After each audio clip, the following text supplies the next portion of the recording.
Christophe Yedidim, bonjour. Juste un petit podcast sur une situation qui me paraît toujours ambiguë au vu et su de cette nouvelle culture que l'on appelle wokiste ou cancel culture, nous venant de ces États-Unis, ou comme je les appelle d'Amérique, Amareka, traduction de l'hébreu au français, Amareka, peuple vide, c'est-à-dire sans contenu. Et j'ai entendu, ou plutôt j'ai lu, quelque chose qu'avait écrit le Rav Moshe Rat, qui est docteur en philosophie, et qui combine dans ses écrits judaïsme, philosophie et culture populaire, très intéressant à lire si vous en avez l'occasion. Et je trouve intéressant de partager avec vous ces réflexions à propos d'un monde contemporain, à mon humble avis, en dérive. Tu ne peux pas dire aux gens, tu dois me comprendre. Et en même temps leur dire, tu ne peux pas me comprendre.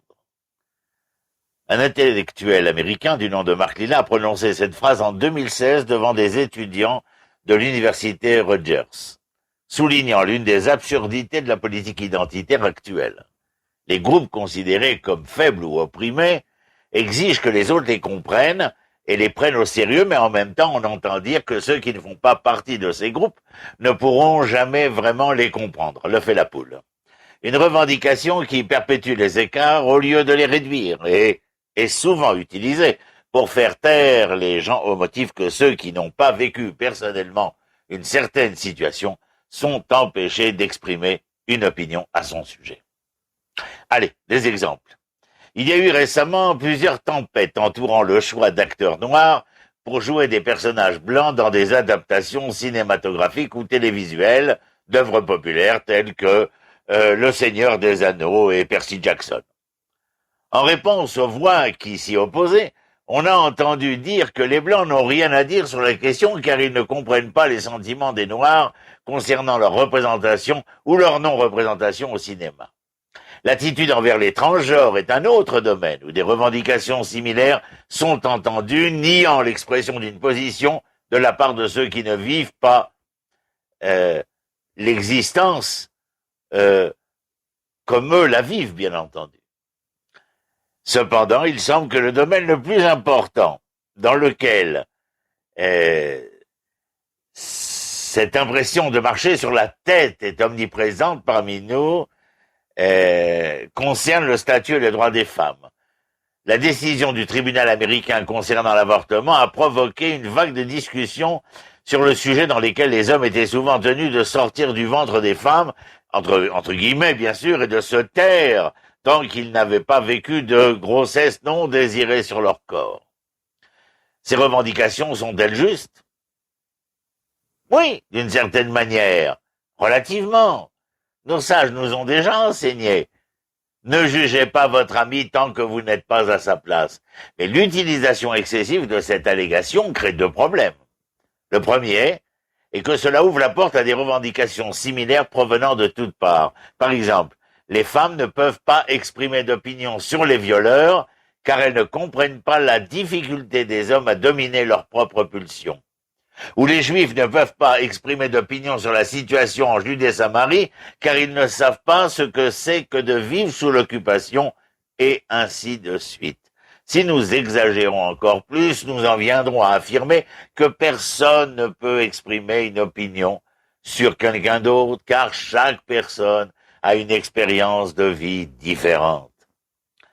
Cela peut sembler gentil, accommodant, mais ce n'est pas ainsi que vous pouvez diriger une société avec des lois et une justice, et ce n'était certainement pas l'intention du sage qui prononçait cette fameuse phrase. Le deuxième problème est qu'une personne qui se trouve dans une situation de difficulté, de détresse, est moins objective et son jugement sur le sujet n'est pas impartial, bien au contraire. Une personne ayant besoin urgent d'une greffe d'organes peut facilement justifier l'utilisation d'organes provenant de manière douteuse d'un camp de travail en Chine. Ceux qui se sentent menacés personnellement ou leur famille trouveront des raisons pour lesquelles il est autorisé. Lui, il se met dans une situation où il s'autoriserait à tuer probablement un innocent pour les sauver. Comme l'ont démontré les psys dans la plupart des cas, l'homme suit ses passions et leur invente des justifications morales. L'expérience personnelle donne à une personne une meilleure compréhension de la situation, mais l'adversité obscurcit son jugement et l'oblige à donner la priorité à son propre bien. C'est alors qu'une autre personne, qui n'est pas dans la même situation stressante, peut considérer les tenants et les aboutissants moraux de manière plus claire et impartiale, et décider, par exemple, qui a dit que ton sang était plus rouge que celui de ton ami. La tentative de se taire au nom de l'affirmation « tu ne comprends pas » ou « tu ne peux me comprendre » conduit à percevoir la société comme un ensemble d'individus, chacun vivant dans sa propre bulle ou monade et percevant la réalité dans une manière complètement différente des autres. Cela contraste avec le grand projet de l'humanité de créer une société communautaire où les expériences peuvent être partagées, les émotions partagées également, et la réalité comprise à travers les yeux des uns et des autres. Certes, nous ne nous comprendrons peut-être jamais totalement, complètement, mais cela ne signifie pas que nous ne nous comprendrons pas du tout. Après tout, nous ne savons pas non plus si les autres voient les couleurs comme nous les voyons, mais cela n'a jamais entravé une admiration partagée pour la beauté de la création ou la beauté des œuvres d'art. En conséquence, afin de parvenir à des décisions morales aussi justes que possible, les deux parties doivent avoir la possibilité d'exprimer leur opinion. À la fois ceux qui éprouvent eux-mêmes la difficulté, mais aussi ceux qui ne l'éprouvent pas.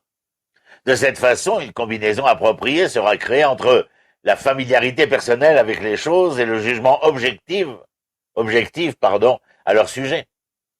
Ainsi, peut-être, les chances d'arriver à de bonnes décisions augmenteraient plus que dans une réalité où chacun demande à être seul juge de lui-même.